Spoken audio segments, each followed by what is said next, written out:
તો મિત્રો, છેલ્લા ઘણા દિવસથી પટ્ટાનું રાજકારણ ગરમાઈ ગયું છે. અને જ્યારથી આ ઘટનાક્રમ બન્યો છે ત્યારથી હર્ષ સંઘવી અને ભાજપના જે કાંઈ પણ મળતિયાઓ છે એ બધા ખૂબ વધારે પડતા ઉછળી રહ્યા છે અને પોલીસને હાથો બનાવવાનું કામ કરી રહ્યા છે. ત્યારે આજે મારે એક ઘટના બાબતે પહેલા તો તમારા બધાનું ધ્યાન દોરવું છે કે પેલા બધા મિત્રો લાઈવમાં આવી જાય પછી હું બધાનું ધ્યાન દોરું. હું તમને બધાને એક સમાચાર બતાવવા માંગુ છું કે આ હર્ષ સંઘવી છે એ બહુ વધારે પડતું બોલ બચ્ચન કરે છે. ઠીક છે, અત્યારે સત્તામાં છે એટલે બહુ વધારે પડતું બોલ બચ્ચન કરવા માટે થઈને એને કોઈ રોકટોક હશે નહીં. પણ મારા હાથમાં કેટલાક છાપાના ટુકડાઓ છે અને હું જનતાને જણાવવા માંગુ છું કે સંસ્કારની વાતો કરનારા, લોકોને સંસ્કારના ઉપદેશ આપનારા, પટ્ટાના નામે રાજકારણ કરી અને સામાન્ય પોલીસવાળા જે છે, કોન્સ્ટેબલ, લોકરક્ષકો, એના પરિવારને હાથો બનાવનારા હર્ષ સંઘવીની અસલિયત શું છે એ વાંચીએ આપણે. મારા હાથમાં આ બિઝનેસ સ્ટાન્ડર્ડ નામનું એક છાપું છે. 14મી સપ્ટેમ્બર 2013નું છાપું છે. એની હેડલાઇન વાંચો. એની હેડલાઇન એવું છે કે BJP MLA booked for abusing cop reigning in Modi jubilation. હમણાં હું તમને આનો ગુજરાતી અર્થ સમજાવું. આ બીજું છાપું છે economic times. BJP MLA booked, બરાબર, અને એમાં તારીખ છે 14મી સપ્ટેમ્બર 2013. ત્યાર પછી આ ત્રીજું છાપું છે times of India. Times of ઇન્ડિયામાં એવું લખ્યું છે કે બીજેપીના ધારાસભ્યને પોલીસે એફઆઈઆર કરી. આ ઇન્ડિયન એક્સપ્રેસ છાપું છે. ઇન્ડિયન એક્સપ્રેસમાં લખ્યું BJP MLA former mayor get notice to appear before police. હવે કયા એમએલએ છે એ નામે વાંચી લો જરાક અહીંયા સ્ક્રીન ઉપર. પોલીસે કોને નોટિસ આપી છે જોઈ લો અને શેની નોટિસ એ જોઈ લો. ઘટના એવી છે દોસ્તો કે જ્યારે 2014નું લોકસભાનું ઇલેક્શન ચાલતું હતું ત્યારે નરેન્દ્ર મોદીને વડાપ્રધાનના ચહેરા તરીકે ભાજપ દ્વારા જાહેર કરવામાં આવ્યા. સપ્ટેમ્બર 2013ની વાત છે આ.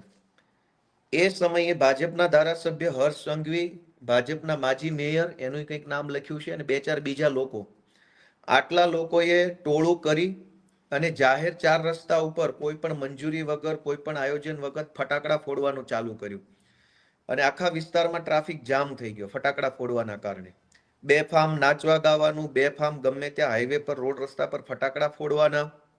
અને એના કારણે જનતામાં અગવડતા થઈ તો કોઈએ 100 નંબરમાં ફોન કર્યો કે ભાઈ અહીંયા કેટલાક માણસો રોડ ઉપર ફટાકડા ફોડી રહ્યા છે, જેના કારણે ટ્રાફિક જામ થયો છે. ઘટના હતી કે નરેન્દ્ર મોદીને વડાપ્રધાન તરીકેનો ચહેરો જાહેર કર્યો એની ખુશીમાં આ ભાજપના ધારાસભ્ય હર્ષ સંઘવી અને એની ટોળકી છે એ ફટાકડા ફોડતી હતી. એ વખતે ત્યાંના સ્થાનિક પોલીસ સબ ઇન્સ્પેક્ટર હતા. એને 100 નંબર પર ફોન જવાના કારણે પોલીસ સબ ઇન્સ્પેક્ટર ઘટના સ્થળે ગયા અને ઘટના સ્થળે જઈ અને એણે ફટાકડા ફોડતા હતા એને રોકવાની અને સમજાવવાની કોશિશ કરી કે ભાઈ તમે આ રોડ ઉપર ફટાકડા ફોડો છો, તમારે ના ફોડાય, ટ્રાફિક જામ થઈ ગયું છે, વગેરે વગેરે વગેરે. તો ભાજપના ધારાસભ્ય હર્ષ સંઘવીએ પોલીસ સબ ઇન્સ્પેક્ટરને 4-5 લાફા મારી લીધા, ગાળો દીધી, ધક્કામુક્કી કરી અને એની સાથે જે કંઈ ટોળકીમાં લફંગાઓ હતા એ લફંગાઓએ પણ મારામારી કરી લીધી પીએસઆઈ સાથે અને પોલીસ સ્ટાફ સાથે. એવી એફઆઈઆર નોંધાઈ.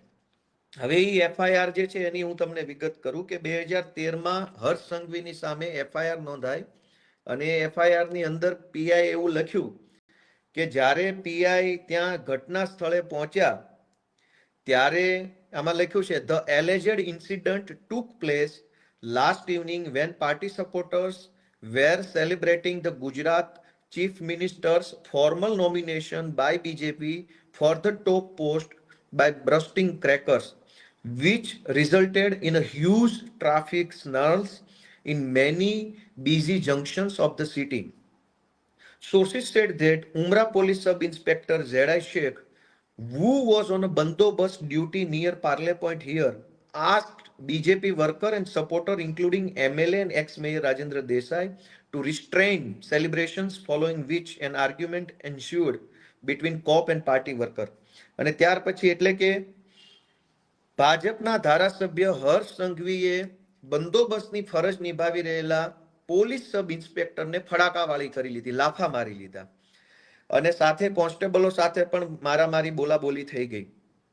ત્યાર પછી પીએસઆઈએ એક એફઆઈઆર દાખલ કરી ઉમરા પોલીસ સ્ટેશનની અંદર કે હર્ષ સંઘવી એની સાથેની ટોળકીએ પોલીસ કર્મચારી પર મારામારી કરી છે, હુમલો કરી છે, ફરજમાં રૂકાવટ કરી છે અને કુલ કલમ લગાવવામાં આવી 143, 147, 186, 188, 192, 201, 203, 294, 342, 353, 504 અને 506(2). આ પ્રકારેનો ગુનો હર્ષ સંઘવીની સામે નોંધવામાં આવ્યો. આ આરોપીના નામ લખેલા છે. હવે થયું એવું કે એ વખતે જે પીએસઆઈ ને લાફો માર્યો એ પીએસઆઈ નું નામ હતું ZI શેખ. પીઆઈ હતા ઉમરા પોલીસ સ્ટેશનના વાટલિયા, કે.બી. વાટલિયા. જેવો હર્ષ સંઘવી ઉપર ગુનો નોંધાયો તરત જ તે આ કે.બી. વાટલિયાની બદલી થઈ ગઈ પીઆઈ તરીકેથી. ZI શેખના પટ્ટા ઉતરી ગયા. આ હર્ષ સંઘવી જે બહુ બોલબચ્ચન કરે છે ને પટ્ટા બાબતે, એ જ હર્ષ સંઘવીએ આ ZI શેખના પટ્ટા ઉતારી લીધા અને કે.બી. વાટલિયાની બદલી કરાવી નાખીને પાછળથી એનું કંઈક એવું થયું એવું જાણવા મળ્યું છે. પીઆઈ અને પીએસઆઈ ની તાત્કાલિક બદલી ઉમરા પોલીસ સ્ટેશનથી થઈ ગઈ અને એની જગ્યાએ નવા પીઆઈ આવ્યા C.K. પટેલ. હવે હર્ષ સંઘવીએ પોલીસ તંત્ર ઉપર દબાણ કરી પટ્ટા ઉતારી લેવાની ધમકી મારી, દાદાગીરી કરી પોલીસને મારી લીધા પછી કલમ 143, 47, 86, 88, 93, 201, 203, 294, 342, 353, 504 ની જે એફઆઈઆર નોંધાઈ હતી એ એફઆઈઆરમાં નવા પીઆઈ C.K. પટેલ પાસેથી જે કાંઈ એને કરાવડાવ્યું હોય C.K. પટેલ જાણે અને હર્ષ સંઘવી જાણે, આ બંનેએ તાલમેલથી આખી જે એફઆઈઆર હતી એમાંથી બધી કલમ હટાવી દીધી અને માત્ર 188 અને 143 એટલે કે માત્ર જાહેરનામા ભંગની કલમો રહી. તપાસ દરમિયાન C.K. પટેલે એવી તપાસ કરી કે હર્ષ સંઘવીએ પોલીસને માર માર્યો નથી, પોલીસના કામમાં રૂકાવટ કરી નથી, પોલીસને કંઈ કીધું નથી, કંઈ કર્યું નથી, બસ ખાલી જાહેરનામાનો ગુનો હતો, ફટાકડા ફોડ્યા એટલું ખાલી કલમ રાખી, બાકીની બધી કલમ C.K. પટેલે હટાવી દીધી. દોસ્તો, જ્યારે એક પોલીસ સબ ઇન્સ્પેક્ટર પોતે ફરિયાદી બને, સરકાર તરફે ફરિયાદ કરે, ઓન ડ્યુટી એફઆઈઆર હોય કે હું ઓન ડ્યુટી હતો અને મને માર માર્યો એવી એફઆઈઆર હતી, એ એફઆઈઆર ની તપાસ દરમિયાન પીઆઈ ની બદલી આ હર્ષ સંઘવીએ કરાવી અને તપાસમાં એવું ખોલાવડાવ્યું કે મારામારી નથી થઈ, ખાલી ફટાકડા ફોડ્યા છે. હવે આ હર્ષ સંઘવી પછી આપણને અત્યારે જેણે પોલીસને માર મારી લીધો છે, લાફા મારી લીધા છે, એ હવે અત્યારે સંસ્કાર શીખવાડવા નીકળ્યા છે અને પોલીસના પટ્ટાનું જ્ઞાન તમે દેવા નીકળ્યા છો, જેણે પોલીસના ZI શેખના અને આ બધા વાટલિયા પીઆઈ ને બધાના પટ્ટા ઉતારી લીધા. આજની તારીખમાં પણ સરકારની વેબસાઇટ ઉપર કેસ નંબર 133/2014 છે, આજની તારીખમાં છે અને એની અંદર આજની તારીખમાં તે આ ભાઈનું નામ બતાવે છે આરોપી તરીકે કે જે કઈ પ્રોસેસ હોય આજની તારીખમાં. એટલે હવે પોલીસના પટ્ટા બાબતે હર્ષ સંઘવીએ કંઈ બોલવાનું રહેતું નથી કે તમે કેટલા શાણા અને સાહુકાર માણસ છો. બીજી વાત કે હર્ષ સંઘવીએ 2019માં એક કારસ્તાન કરેલું, એ કારસ્તાન પણ હું તમને બતાવું. આ કારસ્તાન છે, એમાં એવું લખ્યું છે કે BJP MLA Harsh Sanghavi threatens to thrash officials to new civil hospital. ત્યારે આ મહાસંસ્કારી વ્યક્તિ જે અત્યારે સંસ્કારના મોટા મોટા લેક્ચરો ફાડે છે માઇકમાં, એ માણસ સામાન્ય ધારાસભ્ય હતા સુરતથી અને એ ધારાસભ્ય તરીકે સુરતની નવી સિવિલ હોસ્પિટલમાં ચક્કર મારવા ગયા હતા. એ દરમિયાન કોઈ એક સરકારી માણસ સાથે એને પૂછપરછ કરી અને સરકારી માણસે કંઈક જવાબ આપ્યો. એ જવાબની સામે હર્ષ સંઘવીએ સરકારી માણસોને એવું કીધું કે તું મારી સામે બહુ સ્માર્ટ બનતો નહીં તો તારા ટાંટિયા તોડીને હાથમાં આપી દઈશ. એવું અહીંયા લખેલું છે, આ પીળી લાઈન જે કરીએ વાંચો. સ્ટોપ, અહીંયા લખેલું છે stop acting smart or I will ensure your knees are broken. સરકારી સિવિલ હોસ્પિટલમાં જઈને ધારાસભ્ય કક્ષાના વ્યક્તિએ સરકારી માણસને ટાંટિયા ભાંગી નાખીશ, આ ભાષા અને આ શબ્દોમાં વાત કરેલી છે. ત્યાર પછી મીડિયાએ ધારાસભ્ય હર્ષ સંઘવીને પૂછ્યું કે તમે આ સવાલ પૂછો, તમે ટાંટિયા ભાંગી નાખવાની વાત કીધી તો તમારું શું કહેવું? ત્યારે હર્ષ સંઘવીએ જવાબ આપ્યો, અહીંયા લખ્યો છે, I don't regret my harsh statement. સરકારી કર્મચારીને એવું કહેવામાં આવ્યું કે હું તારા ટાંટિયા ભાંગી નાખીશ. પછી મીડિયાએ પૂછ્યું કે તમે આવા શબ્દો બોલ્યા એ તમને વ્યાજબી લાગે છે? તો હર્ષ સંઘવીએ મીડિયાને એવું કીધું કે મને મારા નિવેદન ઉપર કોઈ પછતાવો નથી, મેં જે કીધું એ ફાઇનલ છે. અને દરેક છાપામાં આવેલું છે. આ બીજું છાપું છે ધ ટાઈમ્સ ઓફ ઇન્ડિયા, એમાં પણ લખ્યું છે, તમે સ્પષ્ટ દરેક છાપામાં આવ્યું હતું કે સરકારી કર્મચારીને ટાંટિયા ભાંગી નાખવાનું કીધું. અને પાછું મીડિયામાં એવું કીધું કે મને મારા નિવેદન બદલ કોઈ અફસોસ નથી, મેં જે કીધું તે કીધું. જિગ્નેશ મેવાણીની ભાષાને લઈને સંસ્કારનો ઉપદેશ આપનારા હર્ષ સંઘવીને વિનંતી છે કે સંસ્કારની વાત તમારે કરવાની નથી. તમે 2013માં પીએસઆઈને લાફા મારી લીધેલા છે અને એના પટ્ટા ઉતરાવી નાખેલા છે અને દાદાગીરી કરી અને નાગાઈ કરવાની તમે કોઈ સીમા નથી છોડી. પીઆઈઓની બદલી કરાવી નાખેલી છે, તપાસ બોગસ કરાવડાવી છે અને તમે નિર્દોષ છૂટી જાવ એવા તમામ ષડયંત્રો પોલીસને અને અધિકારીને હાથો બનાવીને કરી ચૂક્યા છો. સંસ્કારની વાત તો બિલકુલ કરવી જ નહીં. બીજું કે તમે સરકારી સિવિલ હોસ્પિટલમાં જઈ અને સરકારી માણસોને ટાંટિયા તોડી નાખવાની ધમકી આપી ચૂક્યા છો, એટલે સંસ્કારની વાત તો તમારે કરવાની થતી નથી. અને જિગ્નેશ મેવાણીએ એવું નથી કીધું ટાંટિયા ભાંગી નાખીશું કે આમ કરી નાખીશું તેમ કરી નાખશું. હર્ષ સંઘવી અને જિગ્નેશ મેવાણીના શબ્દો ઉપરથી આપણે સંસ્કાર નક્કી કરવા છે. જિગ્નેશ મેવાણી એવું બોલ્યા કે ભાઈ પટ્ટા ઉતારી નાખવાની આવશે. હર્ષ સંઘવી એવું બોલ્યા કે ટાંટિયા ભાંગી નાખીશ. પટ્ટા ઉતારવા એનો અર્થ એ છે કે હું તારા વિરુદ્ધમાં ફરિયાદ કરીશ, ફરિયાદમાં તપાસ થશે, તપાસના અંતે તું દોષિત સાબિત થઈશ અને તારા પટ્ટા ઉતરી જશે. જે સરકારી પ્રક્રિયા છે એમાં કઈ બીજી કોઈ ખરાબ બાબત નથી. પણ ટાંટિયા ભાંગી નાખવા એ સરકારી પ્રક્રિયા નથી. તો સંસ્કારની વાત કરનાર હર્ષ સંઘવીને એટલું જ પૂછવાનું છે, પટ્ટા ઉતારી નાખીશ એ સરકારી પ્રક્રિયા છે. પટ્ટો એવું નથી કે પોલીસ વાળા નજીક બોલાવીને બેલ્ટનું બક્કલ ખોલીને કાઢી નાખ્યો. એવી રીતે પટ્ટા કોઈના ઉતરતા નથી. પટ્ટા એક સરકારી પ્રોસેસ પછી ઉતરે છે.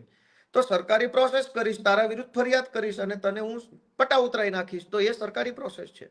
ટાંટિયા ભાંગી નાખવા એ સરકારી પ્રોસેસ નથી. એટલે હર્ષ સંઘવીને નમ્ર વિનંતી છે કે ભાઈ સંસ્કારની ખોટી બિનજરૂરી વાત ન કરે. તમારા સંસ્કારો છાપે ચપાઈ ગયા છે. તમારા કેવા સંસ્કારો છે ને છાપામાં છપાઈ ગયા છે અને બધે જ આવી ગયું છે. પીએસઆઈને લાફા મારી લીધેલા છે અને આજે તમે હવે મસીહા બનવા નીકળ્યા છો. બીજી વસ્તુ કે જિગ્નેશ મેવાણીની ભાષાને લઈને પ્રશ્ન બહુ હર્ષ સંઘવીને અને ભાજપની ટોળકીને થઈ રહ્યો છે કે ભાષા આવી ન હોવી જોઈએ, ભાષા આમ નહીં, ભાષા તેમ નહીં. ભાષાની બાબતમાં ગોપાલ ઇટાલિયાના બે અભિપ્રાય છે. મેં તો પોલીસ કોન્સ્ટેબલ તરીકે નોકરી કરી છે. જિગ્નેશ મેવાણીની ભાષા કોઈ પણ હોઈ શકે, એને આપણે બે રીતે સમજવાની કોશિશ કરીએ. એક કે પોલીસની જનતા સાથે કઈ ભાષા છે અને પોલીસની પોલીસ સાથે કઈ રીતની ભાષા છે. મુદ્દા નંબર 1 કે પોલીસ જનતા સાથે કઈ ભાષામાં વાત કરે છે. ગુજરાતના કોઈ પણ XYZ નાના કે ગરીબ કે ગમે તે ભણેલા કે અભણ માણસને પકડીને પૂછવામાં આવે કે પોલીસની ભાષા કઈ છે, તો ગુજરાતનો ગમે તે માણસ એવું કહે છે કે જિગ્નેશ મેવાણી કરતા તો ખરાબ ભાષા છે. જિગ્નેશ મેવાણીની ભાષા 1000 વખત સારી ભાષા છે. જે ભાષા પોલીસ જનતા સાથે બોલે છે એ ભાષા કરતા 1000 વખત સારી ભાષા મેવાણીની છે.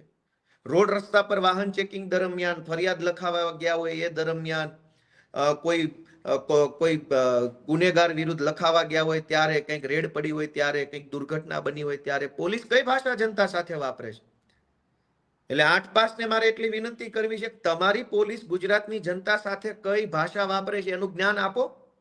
તમે બહુ મોટા ભાષા વિજ્ઞાની થઈ ગયા છો, ગુજરાતી ભાષાના બહુ મોટા કવિ થઈ ગયા છો.